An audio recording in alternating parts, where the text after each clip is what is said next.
Estou aqui mais uma vez para falar para vocês sobre aeromodelismo. O assunto de hoje são os servos. Os servos são esses pequenos dispositivos eletromecânicos que recebem um sinal digital vindo do transmissor e transformam esse sinal digital em movimento mecânico. Como? Aqui existe uma placa, um circuito impresso, que controla um motor. Esse motor aciona diversas engrenagens e essas engrenagens então fazem com que esse braço gire para um lado e para o outro. Uma vez conectado aos comandos, seja as rodas do carrinho, os comandos do avião, os comandos do helicóptero ou mesmo de um barco, enfim, seja lá qual seja o modelo, nós conseguimos dessa forma ter controle sobre eles. E são os servos os grandes responsáveis por isso. Vamos lá, vamos conhecer os servos por dentro e por fora.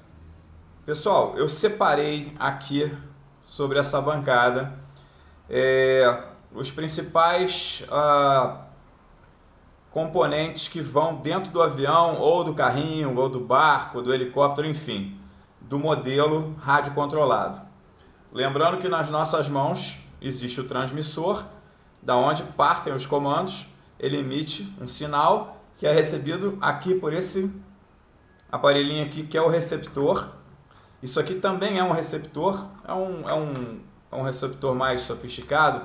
Ele tem maior número de entradas de servos, tem aqui as duas antenas.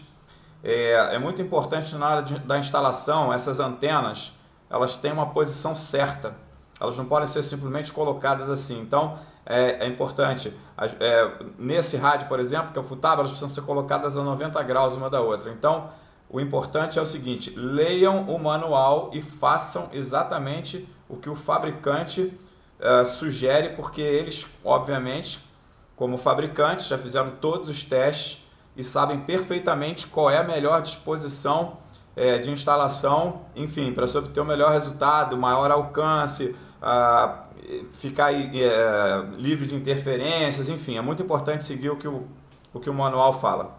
Então, voltando ao que eu estava falando, o transmissor ele emite um sinal, o receptor recebe esse sinal, ele sabe para qual dos servos ele vai mandar o sinal digital, alimentado sempre pela bateria, lógico, tem que ter uma bateria a bordo. E o servo, né, eu tenho aqui uma série de servos, depois eu vou explicar por quê. O servo ele vai receber, ele tem 3 fios. Um é o positivo da energia, o outro é o negativo e o outro é o sinal. Ele recebe esse sinal, aqui dentro tem um circuito eletrônico, uma placa impressa, que vai interpretar esse sinal, vai mandar o sinal para o motor, e o motorzinho que tem aqui dentro vai fazer, através das engrenagens, que essa pecinha, que é a peça que vai aqui em cima, que ela gire para um lado ou para o outro, fazendo então um movimento mecânico. Bom, então já falei dos receptores, vou tirar esses 2 receptores daqui. Já falei da bateria, é necessário uma bateria. Essa aqui é uma bateria simples, uma bateria de níquel-cádmio, 4,8 volts, que ela está entrando em desuso. Por quê? Porque hoje em dia existem as baterias de lítio, tem lítio ferro e lítio polímero, que é chamado de LiPo, que são baterias muito mais leves e que duram muito mais tempo, sendo que elas têm características diferentes.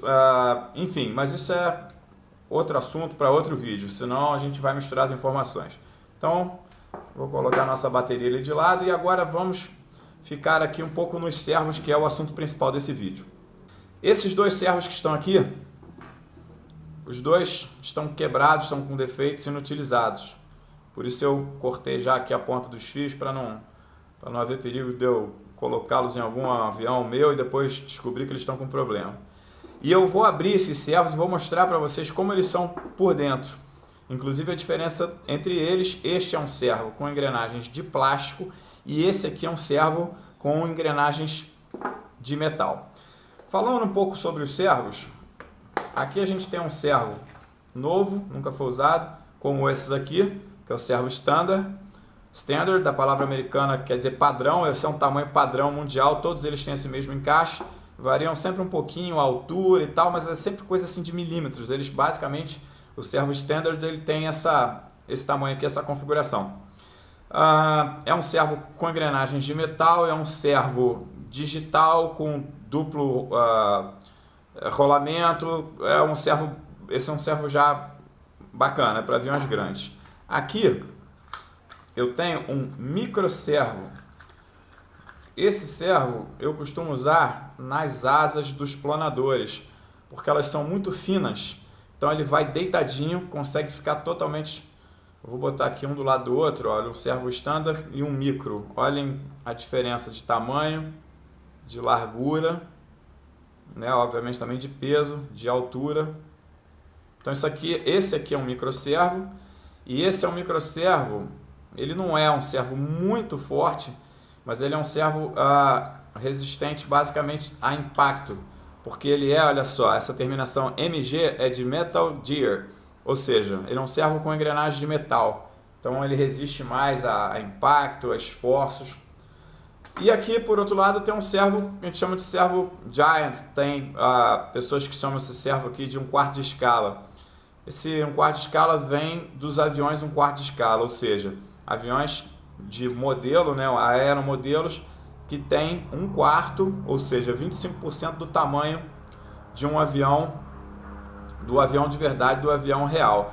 É interessante falar o seguinte, esse servo aqui, que na época era um servo muito forte, grandão e poderoso, ele hoje é mais fraco do que esse daqui. Esse aqui é um servo tamanho standard, que tem muito mais força do que esse, muito mais precisão. Esse servo aqui tem aproximadamente 17 ou 18 anos, esse é um servo mais recente.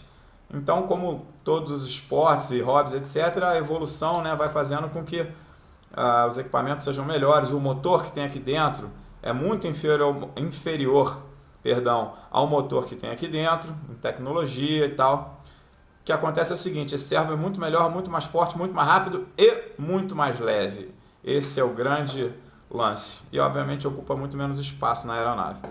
Bom, deixa eu tirar isso daqui do caminho. Vamos então desmontar os nossos, né? Perdão, são dois servos. Vou tirar esse parafuso daqui. Esse parafuso é o parafuso que trava essa rodinha. Isso a gente não vai precisar. Então, olha só. Esse é o de engrenagem de metal e esse aqui é o que tem as engrenagens de plástico. Enquanto eu desmonto aqui, eu quero pedir a vocês para, por favor, se inscreverem no canal e também curtirem, né? Dar o like. O like é aquele botãozinho do joinha, ou assim. Na verdade, joinha, hein? Não vai botar o de cabeça para baixo, não. Botem o gostei. Porque o que acontece? A gente precisa dessas curtidas e dessas inscrições para que o canal se mantenha no ar, porque para produzir isso tudo a gente gasta tempo, gasta dinheiro, tem pessoas contratadas para fazer edição, etc, etc.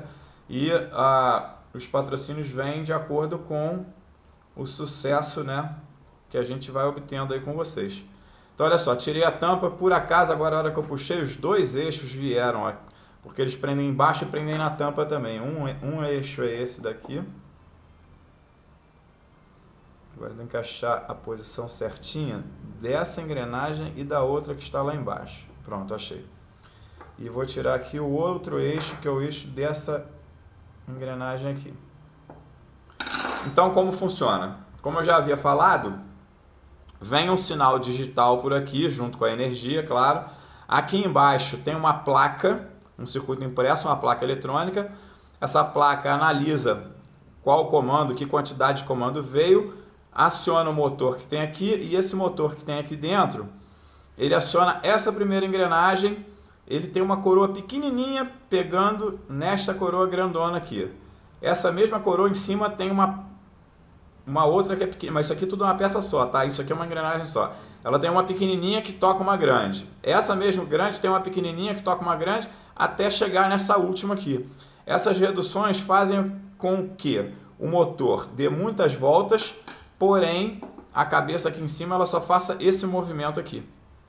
Ele não chega a 180 graus, é um pouquinho menos, eu não sei exatamente qual é o número, até porque os rádios têm uma regulagem que, além do comando, você ainda pode aumentar dentro da... Enfim, cada rádio tem uma nomenclatura para isso. O rádio que eu uso, ele chama isso aqui de Travel, ATV, Auto Travel. Então a gente consegue, além do movimento do stick, que é aquele bracinho que vai para lá e para cá, a gente ainda consegue digitalmente aumentar um pouco a amplitude desse comando. Eu agora vou tirar aqui as engrenagens, vou desmontar aqui as engrenagens. Antes eu vou mostrar uma coisa para vocês. Este é um servo de duplo rolamento, ele tem um rolamento aqui em cima e um rolamento lá embaixo. Este rolamento, ele encaixa aqui nessa tampinha. Então faz com que essa peça ela fique bastante sólida, né? Ela não tem flexibilidade e o resultado disso é um comando com muito mais precisão, sem folgas, né? Sem oscilações. Então eu vou tirar aqui as engrenagens, tem que puxar as 4 mais ou menos juntas, mas está aqui, ó, 1, 2, essa aqui inclusive, olha, é a que está com os dentes quebrados. 3, o eixo e 4. Opa, ela está colando no meu dedo porque elas vêm com uma graxa. E aqui embaixo o segundo rolamento. Então, mais uma vez, o sinal vem. Agora eu vou mostrar para vocês. Vou tirar essa tampa aqui de baixo, que eu já tirei os parafusos. Ele recebe o sinal do receptor. Esse circuito impresso analisa qual foi o sinal recebido. Eu vou tirar isso aqui meio de mau jeito, lembrando que esse servo aqui ele já está inutilizado. Então vocês, por favor, não queiram fazer isso com servos bons, que vocês vão estragar os seus servos. Manda o comando para o motor, está aqui o motorzinho, que ali embaixo, não vai dar para ver talvez, tem a engrenagemzinha de metal que pega nessa primeira engrenagem, que vai para a segunda, que vai para a terceira, finalmente para a quarta, que é esta última do movimento. Então, tá aí. Assim é um servo. Parte central com o motor, a tampa de cima, a tampa de baixo, as engrenagens, o circuito impresso. E agora, para finalizar esse vídeo, eu vou fazer o quê? Eu vou abrir esse outro servo, que também é um servo já defeituoso, ele não vai mais ser utilizado. E vou mostrar para vocês a diferença entre eles, que é o fato daquele outro ter as engrenagens de plástico e esse daqui é um servo com engrenagens de metal. Com isso, ele é um servo mais forte, você pode colocar um motor mais forte e como é que chama isso? Fazer o link dele, né? A ligação dele com um comando maior, que vai exigir mais esforço do nosso servo. Então, olha só, aqui está a grande diferença. Engrenagens de metal, esse aqui também é um servo de duplo rolamento, um está aqui, o outro está ali embaixo, ele está meio ocultado aqui pela própria engrenagem. E o resto ele é igual, lógico, ele tem diferenças, o motor talvez seja outro, o fabricante é outro, o circuito é outro, mas basicamente é isso, é um circuito eletrônico, um motor e aqui em cima as engrenagens que transformam esse sinal digital em movimento mecânico. Bom, acho que deu para mostrar para vocês os principais componentes. Vou botar de volta aqui, olha, o receiver, o outro receiver, a bateria. Esses são os componentes básicos que vão a bordo do aeromodelo, do automodelo ou do naut modelo, seja lá qual o tipo de brinquedo que vocês escolheram. E vocês podem aí fazer os comentários de vocês. Eu queria pedir mais uma vez para vocês nos seguirem no Instagram. O perfil é Eduardo_, que é aquele tracinho embaixo, Duda _Mota. Lembrando que Mota é com 2 T's. Inscrevam-se lá, todos os vídeos novos nós estaremos comunicando a vocês através do canal. O canal do YouTube, óbvio, vocês já estão assistindo, já estão nele, mas por favor, inscrevam-se, curtam os vídeos e sugestões, enfim, mandem pra gente. Lembrando que estaremos constantemente fazendo sorteios de equipamentos e uma porção de outras coisas para os inscritos. Então inscrevam-se, chamem os amigos. Quanto mais gente no canal, mais suporte a gente vai ter de material, suporte financeiro, melhores serão as gravações, melhores serão as edições. Ajudem a gente que vocês terão vídeos com mais qualidade e com certeza isso vai ajudar bastante a vocês no desenvolvimento aí do hobby. E por que não das pessoas que se interessam por isso, até pela engenharia. Muita gente sai do modelismo e acaba indo para a engenharia eletrônica, engenharia mecânica, enfim, o modelismo. Eu sempre falo isso e vou repetir mais uma vez aqui para vocês. Ele é muito mais amplo do que simplesmente um brinquedinho com um controle remoto, enfim, é muito mais do que isso. Você aprende disciplina, você aprende física, você aprende mecânica, você desenvolve reflexos, né? Aí mais para quem está pilotando e usando, mas você passa a ser mais cauteloso com determinadas coisas, com parâmetros de segurança, ou seja, você desenvolve habilidades que podem te levar adiante, de repente numa carreira de arquitetura, de engenharia, enfim. É muito legal e eu devo muito do que eu sou hoje ao aeromodelismo, que eu comecei lá atrás, quando eu tinha 10 anos de idade com meu pai, e sou muito, muito, muito grato a tudo que o aeromodelismo me proporcionou, até mesmo na minha formação de caráter, do entrosamento com os amigos, enfim, é muito legal. Tá bom? Então, por hoje chega, um abraço, valeu, até a próxima.